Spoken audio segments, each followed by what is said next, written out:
is it's just one model. I have to have all of these eyes because each eye shows one thing good. Cornea. Okay, the ERA. The ear has three parts. It has the external, the middle, and the inner ear.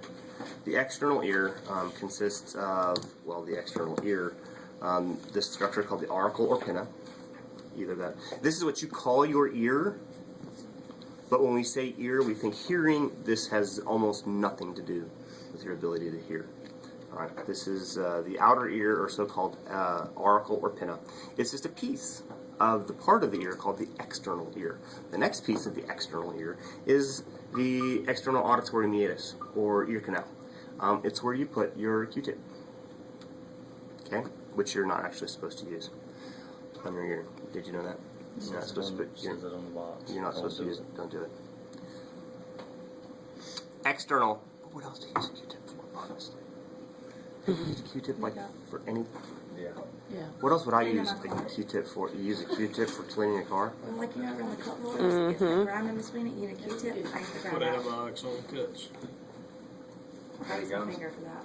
Good, not for scale. Blisters.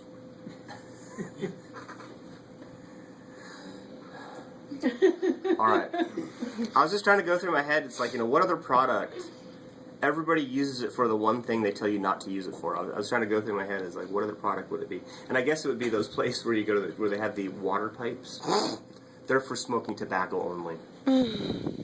All right. The external ear consists of the auricle or pinna plus the ear canal. All right. The boundary, the edge of the external ear. Not that I've ever smoked a water pipe. Honest. The boundary is the tympanic membrane. You would call it your eardrum, but don't. Its proper name is the tympanic membrane. Okay. So as you can see, it actually seals the external ear against the middle ear. So now if we take this off, we'll put it right here. The middle ear is just the space between the tympanic membrane and this little wall right here. That's it. The middle ear is actually very small. The external and middle ears are both filled with air. So if you have two air-filled chambers that are divided by a membrane, is the air pressure outside always the same, or does it rise and fall? It rises and falls. So if I have air in here that can't move, we need to be able to exchange the air. Otherwise, we would ultimately, in some cases, rupture our eardrums. And that's what the auditory tube is for. It's sometimes called the pharyngeal tube. You probably heard it called your eustachian tube. I prefer auditory tube. The auditory tube connects the middle ear to the back of the throat, and I think we talked about this in class. That's when you feel the need to repressurize, and you do. When you yawn, you hear that popping and cracking. The popping and cracking is actually you opening this auditory tube, and then it equalizes the pressure between the middle and the atmosphere. The middle ear contains the ossicles. The ossicles are the three bones. They're the smallest bones in the body, and actually, Miss Edge, if you look beside the infant skull, you'll see there's a little piece of clear plastic. That's the one. That's got ossicles in it. That's the real size of the ear bones.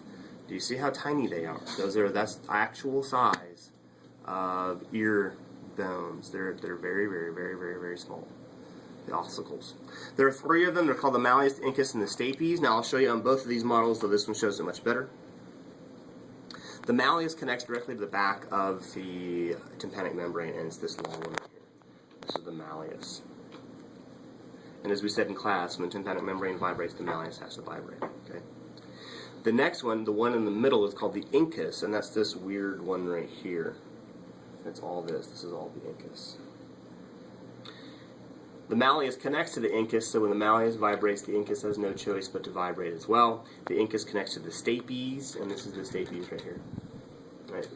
Its common name is the stirrup. It looks like a stirrup.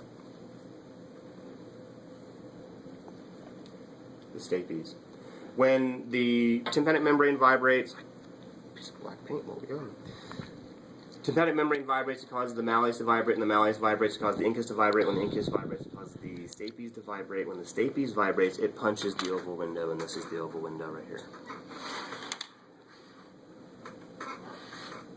Oval window.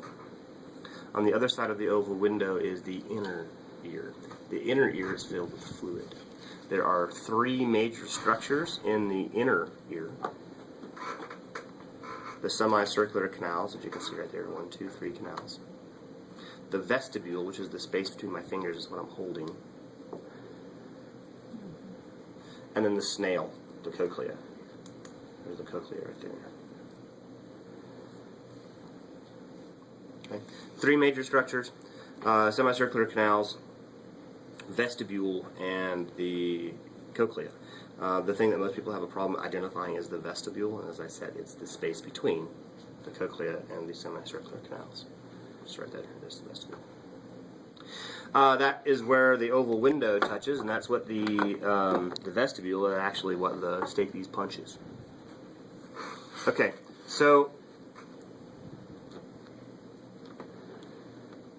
inside the inner ear is really just a series of tubes. It's just a bunch of caves. Think about a cave. Is a cave something you could reach in and pull out?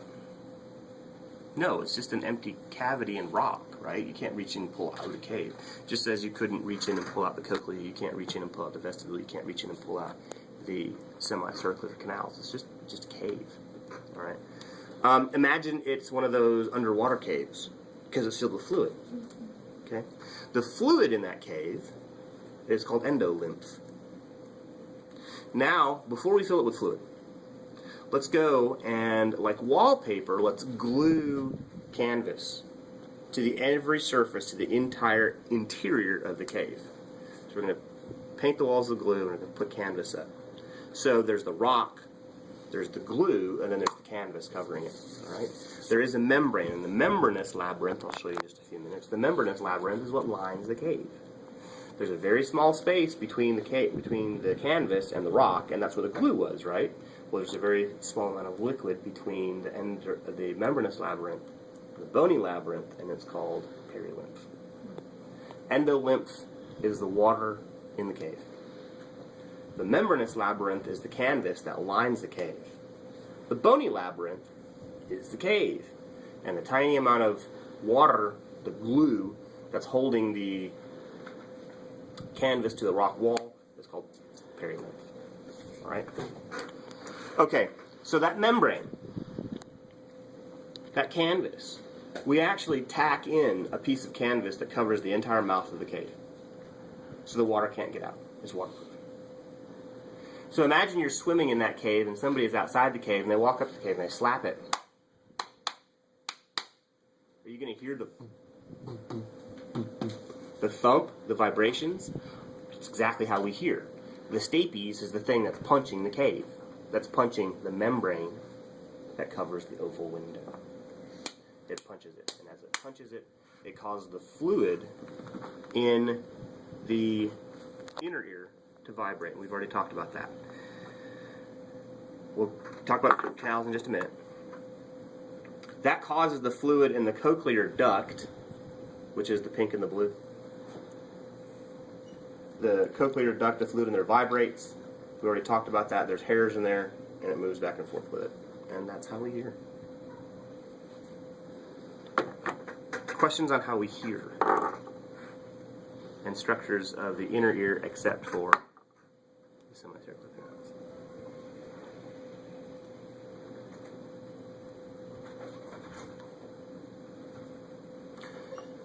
We've already introduced the semicircular canals. There's one in each plane, 1, 2, 3. The membranous labyrinth, as I said, is the membrane that lines the cave. And there are 3 structures here. There's the saccule, the utricle, and the ampulla. Now the ampulla is the most difficult one to see, so I'll try to show that to you first. All right. Do you see how there's one fat section on this side for this canal, and on the other side there's no fat section? Do you see that? Little fat area here that's not on the other side. Fat area there not on the other side. That's called the ampulla. Each one of these 3 semicircular canals has an ampulla. If the ampulla is not on your list, add it. Ampulla is just a little piece of the membranous labyrinth, fat section on one side, located on one side of the semicircular canals. That's where actually, and this one doesn't show, but that's where the nerve comes out to take that information to the brain.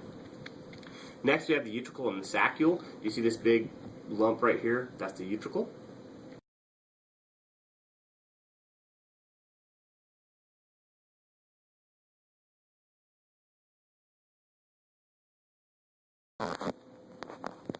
So, ampulla, utricle, saccule.